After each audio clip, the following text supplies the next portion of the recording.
नमस्कार छात्रों, प्रश्न पत्र 11 के अंतर्गत हम तीसरा जो टॉपिक है भाषा विकास और उसके प्रमुख वाद, उसके बारे में चर्चा कर रहे हैं। इनके पहले के लेक्चर में मैंने आपको भाषा विकास के अंतर्गत आने वाले जो वाद है, जो भाषा वैज्ञानिकों ने अपने मत प्रवाह के रूप में या विचार के रूप में हमारे सामने रखे हैं, उसको ही भाषा विज्ञान में भाषा विकास के प्रमुख वाद माना जाता है और उसकी हमने चर्चा एक एक करके की है। तो विद्वानों ने इन वादों को मुख्यतः दो वर्गों में विभाजित किया था। एक वर्ग था बाह्य वर्ग, जिसको बाह्यांतर या बाहरी वर्ग कहा जाता है, और दूसरा वर्ग है अभ्यंतर वर्ग या आंतरिक वर्ग जिसको कहा जाता है। तो सबसे पहले हमने बाहरी वर्ग जो है उसकी चर्चा की है। अब तक जो हमने तीन वाद देखे हैं, एक शारीरिक विभिन्नतावाद, दूसरा भौगोलिक विभिन्नतावाद और तीसरा सांस्कृतिक विभिन्नतावाद, ये तीनों वाद जो है हमने बाह्य या बाहरी वर्ग के अंतर्गत, बाह्यांतर वर्ग के अंतर्गत आते हैं और उसकी चर्चा हमने की है। शारीरिक विभिन्नतावाद के अंतर्गत हमने देखा कि शरीर की भिन्नता के कारण भाषा में परिवर्तन आता है और परिवर्तन ही भाषा का विकास है। ये बात शारीरिक विभिन्नतावाद को मानने वाले विद्वानों के द्वारा वहां पे स्पष्ट रूप से कही हुई दिखाई देती है। दूसरा वाद हमने देखा भौगोलिक विभिन्नतावाद, अर्थात जिस प्रदेश में भौगोलिक परिस्थितियां जिस प्रकार की है, भौगोलिक वातावरण जिस प्रकार का है, वो भी तत्व जो है भाषा में परिवर्तन लाते हैं और भाषा का परिवर्तन ही भाषा में विकास कहा जाता है। तो ये बात भौगोलिक विभिन्नतावाद के विद्वानों ने कहने की कोशिश की है। तीसरा वाद हमने देखा सांस्कृतिक विभिन्नतावाद, अर्थात हमारे देश में अनेक संस्कृति के लोग रहते हैं, अनेक समाज समुदाय के लोग रहते हैं और प्रत्येक समुदाय की अपनी एक संस्कृति होती है और उस संस्कृति के आधार पर भाषा जो है उस संस्कृति के अनुरूप काम कर रही होती है। अर्थात भाषा संस्कृति की जान है, ये भी हमने इस वाद में देखा। और उसके आधार पर भारत में मौजूद जितने भी धर्म हैं, जाति व्यवस्थाएं हैं, तो उसमें भी भाषा के जो रूप है वो एक प्रकार से किस प्रकार परिवर्तित होते हैं। अर्थात सांस्कृतिक पक्ष के रूप में अगर देखेंगे, प्रत्येक समुदाय का अपना खान पान अलग है, वेशभूषा अलग है, रहन सहन अलग है, तीज त्योहार अलग है, उत्सव मनाने की पद्धतियां अलग है। तो इसके कारण भी किस प्रकार से भाषा में शब्द जो है परिवर्तित होते हैं और ये परिवर्तन ही भाषा का विकास माना जाता है। ये बात हमने सांस्कृतिक विभिन्नतावाद में देखी। तीनों वादों के भीतर हमने ये भी देखा कि अन्य विद्वानों का ये भी कहना है कि सिर्फ भौगोलिक विभिन्नता या शारीरिक विभिन्नता या सांस्कृतिक विभिन्नता को हम प्रमुख कारण नहीं मान सकते, क्योंकि ये सहायक या पूरक कारण हो सकते हैं। हमने ये भी समझा कि कुछ हद तक ये तीनों वाद जो है भाषा में परिवर्तन लाते हैं, लेकिन 100% परिवर्तन लाने में ये उतने सक्षम नहीं है या उसके लिए अपवाद निर्माण हो जाते हैं।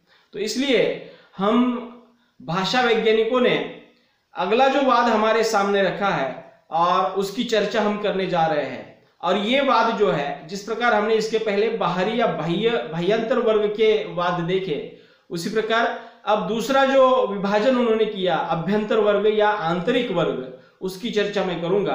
अर्थात अभ्यंतर वर्ग के अंतर्गत एक वाद आ जाता है जिसको कहा जाता है प्रयत्न लाघव।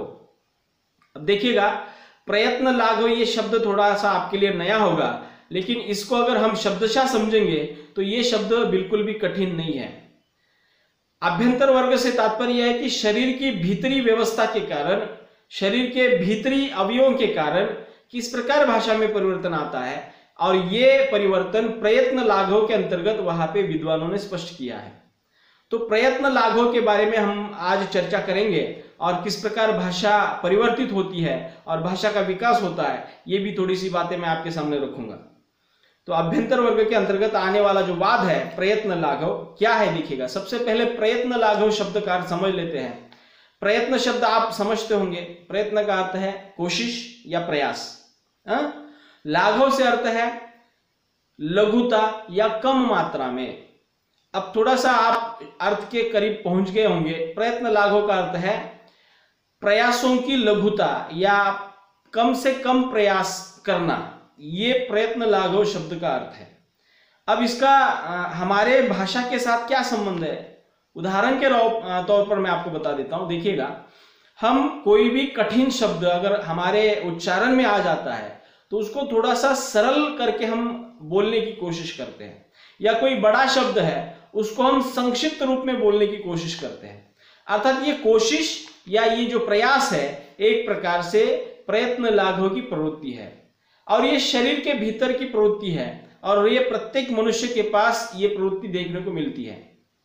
प्रवृत्ति क्या है कि वो कोई भी चीज हासिल करने के लिए कम से कम प्रयास करके ज्यादा से ज्यादा मुनाफा या ज्यादा से ज्यादा काम करने की कोशिश करता है। उदाहरण के तौर पर मैं अगर आपको उदाहरण दे दूंगा कि अकलूज से आपको पंढरपुर जाना है, तो आपका सबसे पहला विचार क्या आपके दिमाग में आएगा कि मुझे सीधे वेलापुर मार्ग से पंढरपुर पहुंचना है, और ये आपका सबसे शॉर्टकट का मार्ग है। उसी प्रकार अगर आपके दिमाग में पंढरपुर के लिए जाने के लिए आप सबसे पहले इंदापुर जाएंगे, इंदापुर से टेम्बुनी जाएंगे, टेम्बुनी से फिर मोहोल जाएंगे, मोहोल से फिर पंढरपुर आएंगे, तो ये जो आपका रास्ता है या जो ये आपने जो मार्ग चुना है ये थोड़ा सा लंबा हो जाता है। मतलब मनुष्य की ये जन्मतः प्रवृत्ति ये है, नैसर्गिक प्रवृत्ति ये है कि वो कोई भी काम जो है आसानी से और कम से कम प्रयास में करने की कोशिश करता है, और यही बात जो है हमारे भाषा के साथ लागू हो जाती है। भाषा के साथ लागू हो जाती है, इसका मतलब ये है कि हम कोई भी बात जो है ज्यादा लंबी न बोलते हुए कम शब्दों में उसको बोलने की कोशिश करते हैं।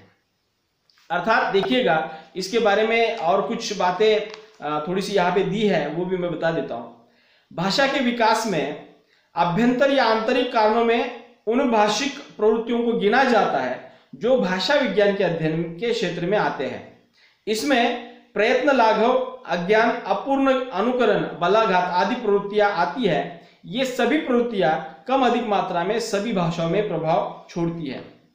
देखिएगा, यहाँ पे प्रयत्न लाघव एक दिया है, अज्ञान, अपूर्ण अनुकरण, बलाघात, ये 4 बातें दी है, लेकिन पाठ्यक्रम में हमें सिर्फ प्रयत्न लाघव के ऊपर चर्चा करनी है।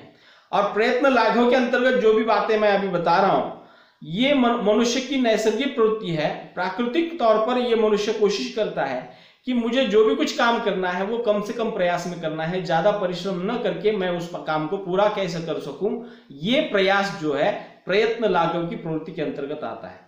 और यही प्रयास जो है भाषा के साथ भी किया जाता है। अर्थात कोई भी मनुष्य भाषा बोलते समय कम से कम शब्दों में ज्यादा से ज्यादा कहने की कोशिश करता है, और यही प्रयास भाषा विज्ञान के क्षेत्र में प्रयत्न लाघव के रूप में माना जाता है। अर्थात देखिएगा, उसके बारे में थोड़ा सा स्पष्टीकरण मैं दे देता हूं। भाषा में आंतरिक कारणों से परिवर्तन लाने वाला सबसे महत्वपूर्ण कारण प्रयत्न लाघव ही है। मतलब भाषा में बहुत बड़ी मात्रा में या बहुत ही प्रकार से प्रभाव छोड़ने वाला महत्वपूर्ण कारण ये प्रयत्न लाघव है, जो शरीर के भीतरी कारणों के कारण या शरीर के आंतरिक प्रवृत्ति के कारण यहाँ पे भाषा में प्रभाव छोड़ता है। भाषा के विकास तथा परिवर्तन में प्रयत्न लाघव 90% तक प्रभाव छोड़ता है। देखिएगा, अब भाषा हम जो कह रहे हैं कि भाषा निरंतर बदलती रहती है, निरंतर परिवर्तित होती है, तो उसके पीछे की वजह यह है कि मनुष्य के भीतर ये प्रयास, कम से कम प्रयास में ज्यादा से ज्यादा काम करने की जो प्रवृत्ति है, ये प्रवृत्ति जो है भाषा के संदर्भ में अगर बात करेंगे तो लगभग 90% हम जो है प्रयत्न लाघव के कारण भाषा में परिवर्तन लाते हैं या भाषा में परिवर्तन होता है। बहुविकल्पी के लिए एक वाक्य मैं अगला कहूंगा, ये महत्वपूर्ण माना जाएगा, उसको भी थोड़ा सा सुन लीजिएगा गंभीरता से। हमने क्या कहा कि भाषा के विकास में या परिवर्तन में प्रयत्न लाघव 90% तक प्रभाव छोड़ता है। अगली बात मैं कह रहा हूं, देखिएगा, प्रयत्न लाघव को मुख सुख भी कहा जाता है। ये इसको थोड़ा सा गौर से सुनिए, दोहराता हूं मैं। प्रयत्न लाघव को मुख सुख भी कहा जाता है। ये बहुविकल्पी के लिए प्रश्न पूछा जा सकता है, इसको थोड़ा सा याद रखिएगा। मुख सुख से क्या तात्पर्य है कि मैं अपने वाणी से, मैं अपने मुख से मुझे जो आरामदायक, मुझे सरल, जो आनंद देने वाला जो है उसको ही मैं कहने की कोशिश करूंगा। अर्थात प्रयत्न लाघव माने मुख सुख की प्रवृत्ति है, अर्थात आपके मुख को ज्यादा परिश्रम न करना पड़े, ऐसी हमारी जो है भाषा वहां पे हम इस्तेमाल करते हैं। प्रयत्न लाघव का सीधा अर्थ है श्रम की अल्पता। श्रम की अल्पता माने क्या है कि कम से कम श्रम किया जाए, कम से कम प्रयास किए जाए, कम से कम परिश्रम किया जाए। श्रम की अल्पता तथा प्रयत्न की लघुता, मतलब प्रयत्न भी किए जाए लेकिन कम से कम प्रयास किए जाए, कम प्रयत्नों की लघुता जिसमें दिखाई देती है वो प्रयत्न लाघव है। अर्थात अधिक परिश्रम न करना। प्रयत्न की लघुता मतलब क्या है? अधिक परिश्रम न करना। मनुष्य की यह नैसर्गिक प्रवृत्ति है कि वह हर काम कम से कम श्रम में बहुत कम, ज्यादा से ज्यादा प्राप्त करने की कोशिश करता है। वह हमेशा कम श्रम में अधिक से अधिक लाभ उठाने की सोचता है। देखिएगा, ये हम भी सोचते हैं, सभी लोग यही करते हैं कि कम से कम काम किया जाए और ज्यादा से ज्यादा उससे लाभ उठाया जाए। ये सोच मनुष्य की हमेशा रहती है और ये सबकी रहती है। उसकी ये प्रवृत्ति बोलने वाले भाषा के साथ भी काम करती है। मैं जो बोल रहा था कि ये जो प्रयास है उसका कि कम से कम श्रम में ज्यादा से ज्यादा प्राप्त करना, ये भाषा के साथ भी ये प्रवृत्ति लागू हो जाती है और भाषा के साथ भी ये प्रवृत्ति काम करती है। कैसे? देखिएगा, वह हमेशा शब्दों में हेरफेर करके, हेरफेर माने शब्दों में थोड़ा सा परिवर्तन करके, उलट पुलट करके जो है, या कम से कम उच्चारण में उसको बोलने की कोशिश करता है। वह हमेशा शब्दों में हेरफेर करके उन्हें तोड़कर छोटा या सरल बना के, क्या कह रहा हूं मैं, उन्हें तोड़कर छोटा या सरल या आसान बनाने की वह कोशिश करता है।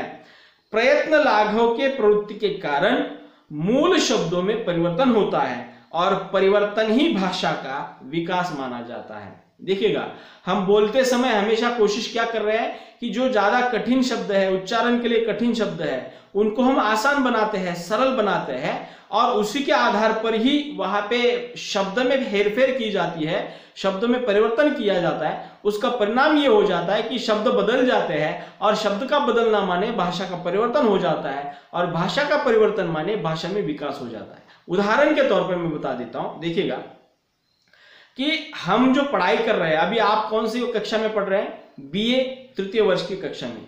अर्थात ये बीए शब्द जो है इसको अंग्रेजी में बैचलर ऑफ आर्ट कहा जाता है। इसको हमने संक्षिप्त रूप में या छोटे रूप में, सरल रूप में क्या कहा? बीए कहा। उसी प्रकार एमए के रूप में हमने वही बात कही, अर्थात मास्टर ऑफ आर्ट का संक्षिप्त रूप या सरल रूप क्या है? एमए है। उसी प्रकार जितने भी पद हम उच्चारित करते हैं, जो मान लीजिएगा कि पदाधिकारियों के जो पद होते हैं, सरकारी अधिकारियों के, उदाहरण के रूप में सीपी हम कहते हैं। सीपी माने कमिश्नर ऑफ पुलिस, एसपी माने सुपरिटेंडेंट ऑफ पुलिस, टीसी माने ticket checker, BA bachelor of art, MA master of art. अर्थात ये जो प्रवृत्ति है हमें, देखिएगा, बैचलर ऑफ आर्ट कहना और बीए कहना, इसमें आपको जो सरल लगेगा आप उच्चारण में वही शब्द इस्तेमाल करोगे। यही प्रयत्न लाघव है। अर्थात ये प्रयत्न लाघव की प्रवृत्ति जो है अनेक स्तरों पर अनेक रूपों में काम करती है। उदाहरण के तौर पर और एक शब्द मैं बता देता हूं कि अक्षी शब्द है, अक्षी। अभी अक्षी शब्द उच्चारण करने में थोड़ी सी कठिनाई हमें महसूस होती है, इसलिए हमने इसको आंख के रूप में उच्चारित किया। अब देखिएगा, अक्षी और आंख को अगर हम उच्चारित करेंगे तो आपको बोलने के लिए आसान शब्द कौन सा लग रहा है? आंख। तो उसके पीछे की वजह यह है कि हमेशा ये कोशिश होती है कि हम जिन शब्दों को बोलते हैं उन शब्दों को कम से कम प्रयास में बोले या कम से कम श्रम उसके लिए करना पड़े, वही शब्दों का उच्चारण जो है हम अपनी भाषा में करते हैं। अर्थात ये जो प्रवृत्ति है शब्दों में बदलाव लाती है और शब्दों में बदलाव लाने के कारण भाषा में परिवर्तन वहां पे आ जाता है। तो इस तरह से भाषा विकास में प्रयत्न लाघव अनेक रूपों में काम करता है। तो ये अनेक रूप कौन कौन से हैं उसके छोटे छोटे उदाहरण मैं दे दूंगा, स्पष्टीकरण भी दे दूंगा और उसके आधार पर हम इस प्रवृत्ति को और अधिक गहराई से समझ सकते हैं। तो अगले लेक्चर में मैं प्रयत्न लाघव जो अनेक रूपों में काम करता है, किस प्रकार भाषा में परिवर्तन लाता है, उसकी चर्चा मैं अगले लेक्चर में आपके सामने रखूंगा। तब तक के लिए इतना समझ लीजिएगा प्रयत्न लाघव मतलब क्या है कि प्रयत्न लाघव मतलब हम जो भी कुछ काम करते हैं वो काम तो है ही, साथ ही साथ हम जो भी भाषा बोलते हैं उस भाषा को सामान्य से या सरल से सरल शब्दों में बोलने की कोशिश करते हैं, आसान से आसान शब्दों में बोलने की कोशिश करते हैं। अर्थात प्रयत्नों की लघुता, श्रम की अल्पता या परिश्रम की अल्पता मतलब क्या है, प्रयत्न लाघव है। इतना अब तक समझ लीजिएगा। अगले लेक्चर में मैं जब ये अनेक रूप आपके सामने रखूंगा तो अपने आप ये बातें जो है और आपको अधिक समझ में आ जाएगी। तो प्रयत्न लाघव के बारे में ज्यादा सोचिए मत, ये बिल्कुल आसान चीज है। हम रोजमर्रा की जिंदगी में ये उच्चारण इसका करते हैं। उदाहरणार्थ आप जीएम लिखते होंगे मैसेज करते समय, टीसी लिखते होंगे। जीएम माने क्या है, गुड मॉर्निंग, टीसी माने टेक केयर। अर्थात ये जो हमने संक्षिप्त रूप बनाए हैं ये एक प्रकार से प्रयत्न लाघव प्रवृत्ति के कारण भाषा में हो रहे परिवर्तन को हम देखते हैं। तो इस तरह से और भी बातें हम उदाहरण के तौर पर देखने वाले हैं। तो किन रूपों में ये प्रयत्न लाघव भाषा में परिवर्तन लाता है उसकी भी चर्चा मैं अगले लेक्चर में करूंगा। तो अगले लेक्चर में मिलते हैं प्रयत्न लाघव के रूपों के साथ। तो तब तक के लिए रुकते हैं, धन्यवाद।